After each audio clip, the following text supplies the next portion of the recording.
Guys, and welcome back to another video. So first I want to start off by saying that I'm trying to record this video with my very active 2-year-old, so all of the babbling and baby talk and the TV that you hear in the background is him and for him.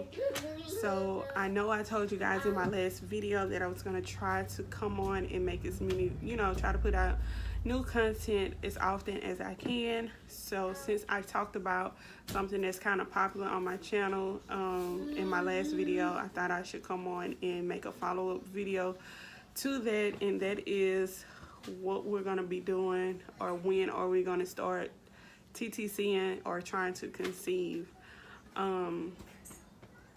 With TTCing, I feel like it's a very delicate subject, and it's something that you definitely should not take for granted, because you never know what your journey is going to be like. It's not as easy as some people may think. Even though on my last TTC journey, I did get pregnant on the very first try. Once we start to actively try. When we first got married, which was in December of 2014, we had said that we wanted to start having kids right away, but we wasn't like actively trying to get pregnant. We was just leaving it up to God, basically. And I had to get back on the birth control and off again, and it started different kinds. So we had to actively, or like really like put, I guess, our minds to it to actually try.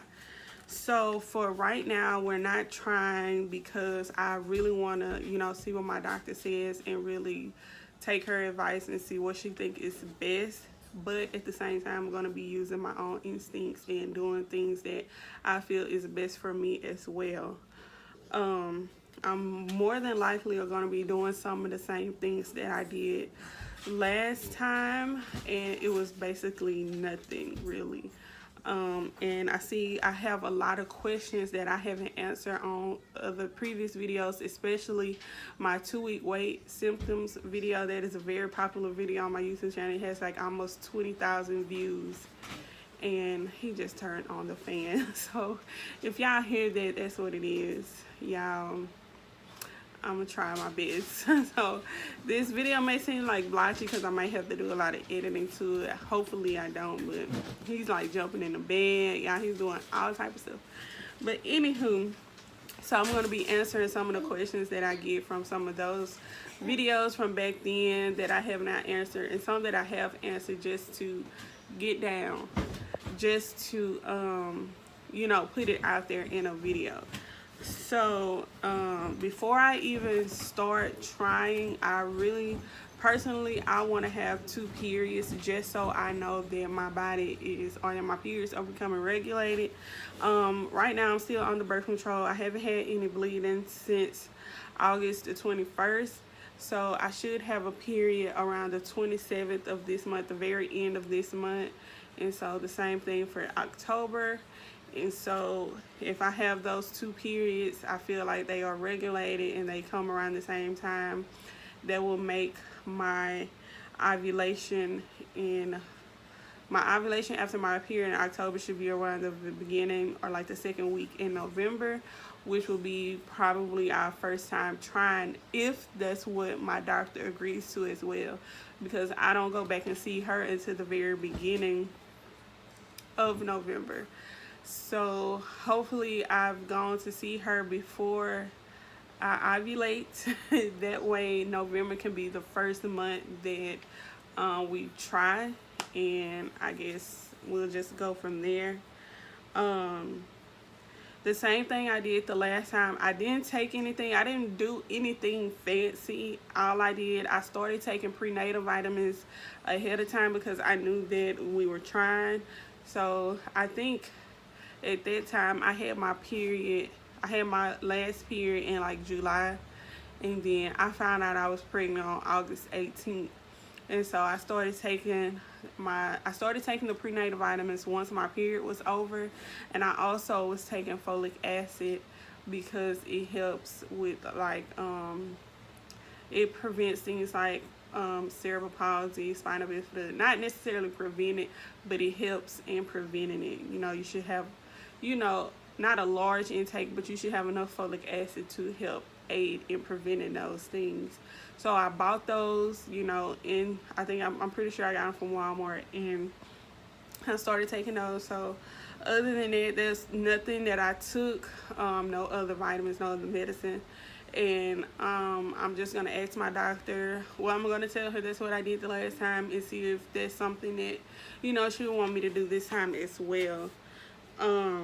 I didn't use any OPKs, and these are just some of the questions that I had. Did I use OPKs? I didn't use OPKs simply because I have been tracking my periods forever. And you know, you can get menstrual apps and kind of like just, you know, put it in, and it'll kind of like give you, you know, I guess you could say a timeline or like a schedule of when you're are about to ovulate. But I know my body, and I know when things, you know, are happening, so I kind of know when I ovulate. And so I never had to use. And the crazy, see, I got pregnant on the first try, so I felt like if, you know, we was trying for a while and wasn't getting pregnant, I feel like that was something that I probably would have started using, but I never had the need to. I never had, you know, to do that. Also, I was asked, have I ever used Pre-C, or did I use Pre-C? And no, I didn't use anything. We didn't do anything out of the ordinary other than having sex or baby dancing. That's what people call it when you're TTCing. Like, nothing, none of that. I was also asked how often did I baby dance. What I did was, and what I've read from my research, is that sperm normally can live in the body anywhere from 3 to 5 days. And the egg, once the egg is released, it has a lifespan of about 24 to 36 hours. It can vary.